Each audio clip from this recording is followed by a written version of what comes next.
perched up top. Blair Best joining us now to talk a little bit about the history of this place, 116 years, and really how we got to this point. Blair? That's right. So it's a former flour mill. And like you said, it's 116 years old, over a century old, dates back to Portland's wheat fleet.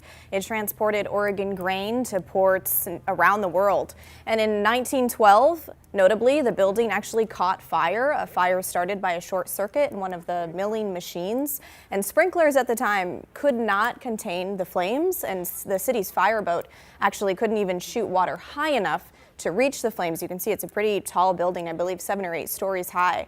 And that fire, after that fire rather, the iconic water tower that you see there, which is the focus of today's demolition, was installed to help prevent future fires. And it's hard to make out here, but there's actually a railing, like a walkway that runs around that water tower. We've seen graffiti on and off over the years. The city tried to cover it up and clean it up, but that just gives you a sense with a walkway there, how tall that thing is. I mean, I've estimated, I've not been up there, but you know, some people have 30 feet, 40 feet perched atop the building. So we're not talking about something small. We're talking about 8 stories and maybe 4 stories on top of that, 100 feet, 120 feet. And that's why they have to take care of that first before like taking care of the entire building. It has to fall, or else, you know, that would be the first thing that. And you know, go ahead, Christine. This has had quite the history, though. I mean, at one point, so it was obviously a mill for a long time, and then it became headquarters for Portland Mounted Police. It got sold to development folks, and right, yeah, it operated as a mill, a flour mill, since in the 1990s is when that stopped. Then the city of Portland bought the property in 2000, and as you mentioned, it was used as the police bureau's horseback unit. That's where they staged that.